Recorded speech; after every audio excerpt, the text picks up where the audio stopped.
Hola, buenas tardes, bienvenidos al octavo informativo sobre Curiosity.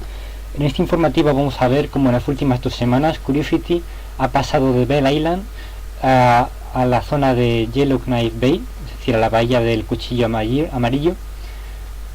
Hablaremos de lo que ocurrió en estas últimas 2 semanas y también hablaremos de lo que ocurrió en la reunión de la Unión Geofísica Americana.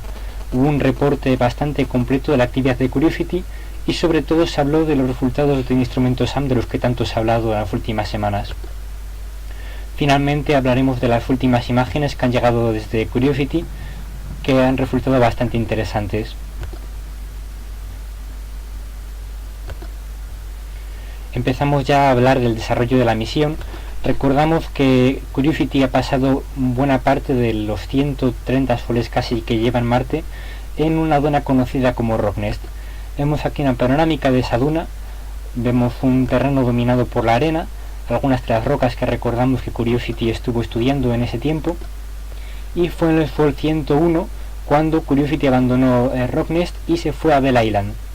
En Bell Island también ha pasado unos días, hasta el Sol 119, y allí ha tomado imágenes panorámicas, habríamos alguna, y también se han hecho algunos análisis. Vemos aquí esta panorámica de Bell Island. Vemos un terreno más rocoso que el de Rocknest, se va viendo ese acercamiento a la zona de Arnell,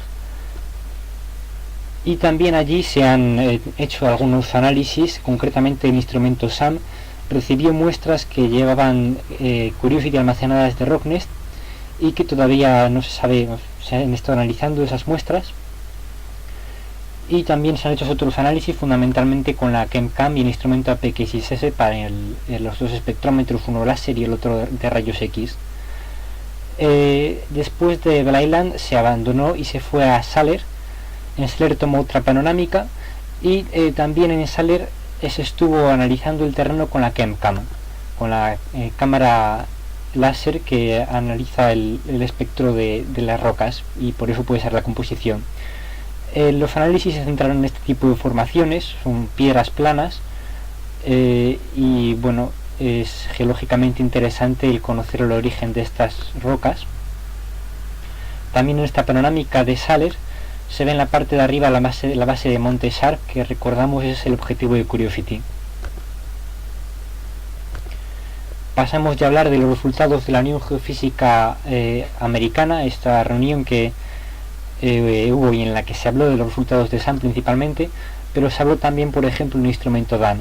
Vemos aquí una imagen de ese instrumento de fabricación rusa. Este instrumento se llama albedo dinámico de los neutrones. Lo que hace es bombardear el suelo con neutrones y ver cómo el suelo refleja esos neutrones. De esta forma es posible saber la cantidad de hidrógeno que hay en el suelo y con ello también la cantidad de agua.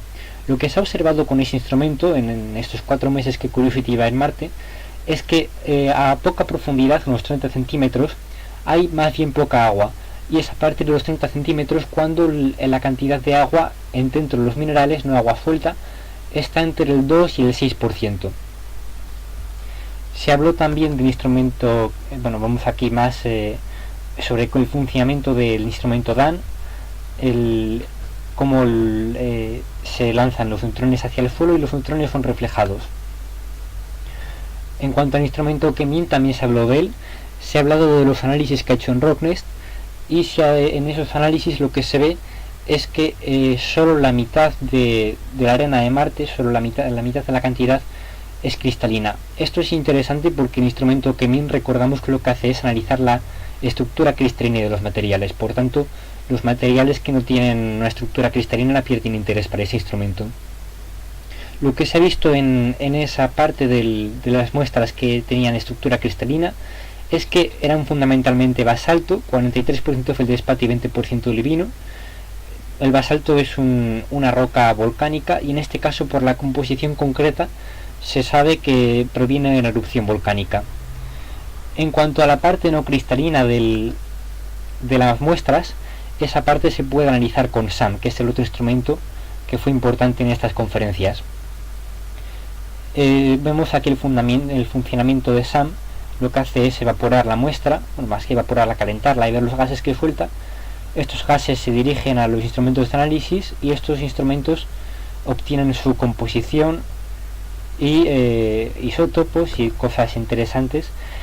Vamos a detallar un poco estos análisis. Se han hecho 7 análisis atmosféricos. Hay 2 tipos de análisis, los de muestras sólidas y los atmosféricos. Y otros análisis, los de Rocknest, sobre muestras de arena marciana. En esta arena lo que se buscó fue, por ejemplo, parte orgánica, y lo que se vio fue que había metano, que en vez de tener algunos de los átomos de ese metano eran de cloro, es decir, era clorometano más que... no se sabe si el carbono de este metano proviene de Marte o de la Tierra, podría ser contaminación. Lo que sí se sabe con bastante seguridad es que el cloro proviene de Marte, porque de hecho ya se había observado en anteriores misiones, la de Phoenix. Por otro lado, no se esperaba mucho encontrar en Rocknest moléculas orgánicas, porque es una zona muy expuesta, hay unas condiciones bastante fuertes por la radiación ultravioleta. Y el otro aspecto interesante que se ha analizado en el instrumento SAM y que los resultados tienen es la cantidad de agua. Se ha encontrado bastante más agua de la que se esperaba encontrar, y esto es importante porque ha sido posible analizar su composición en cuanto a los isótopos que la forman. Los isótopos, recordamos, son los isótopos de hidrógeno, concretamente en este caso. Se ha observado, bueno, los isótopos son diferentes formas del mismo átomo. El agua ya sabemos que es hidrógeno y oxígeno, y lo que se ha observado es que los isótopos de hidrógeno son más pesados de lo que son en la Tierra, por ejemplo. Esto implica que la atmósfera de Marte se evaporó, salió al espacio, y con ella buena parte del agua. Fue justo las moléculas más pesadas de agua, las que tenían isótopos más pesados, la que se quedó en Marte. Es decir, estas observaciones de isótopos más bien pesados en el agua apoyan la hipótesis de que la atmósfera de Marte y con ella el agua se esparció hacia el espacio. Y finalmente, otro aspecto muy interesante de estos análisis es el que concuerdan con lo que ya habían observado sondas anteriores. Vemos aquí concretamente el instrumento APXS, el espectrómetro de rayos X que va en el brazo robótico de Curiosity. Lo hemos comparado con lo que observaron en Spirit y Opportunity, que llevan instrumentos parecidos, y vemos que los resultados son muy parecidos. Por tanto, parece que el instrumento está bien calibrado. Pasamos ya a hablar de estas imágenes interesantes de las que hablábamos al principio. Esta imagen es una imagen que se ha tomado recientemente desde el satélite marciano MRO, en el que vemos uno de los lastres que equilibró a Curiosity durante su viaje a Marte y que se soltó justo antes de entrar a la atmósfera. Este impacto es interesante de analizar porque, a diferencia de otros impactos que los científicos pueden ver en Marte, en este caso se sabe la masa del objeto que impactó y la órbita que llevaba. Por tanto, es posible conocer sobre cómo actúa el suelo cuando impacta algo sobre él. Aquí una imagen en 3 dimensiones, es recomendable verla con unas gafas rojas y azules. Esta es una de las rocas con las que se ha encontrado Curiosity últimamente. Otra imagen curiosa, en este caso es una composición de 2 imágenes. Una imagen muy interesante de las Mastcam que muestra el cielo marciano. Esta foto ha sido tomada con la Mastcam 34, que recordemos es la de gran angular. La otra es la Mastcam 100, que tiene bastante más zoom, por tanto menos ángulo de visión. Y finalmente nos despedimos con esta imagen o este autorretrato que sacó Curiosity en Rocknest.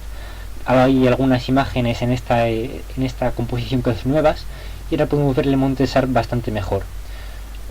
Vamos a despedirnos hasta el 13 de enero por las vacaciones de Navidad, así que nos vemos entonces.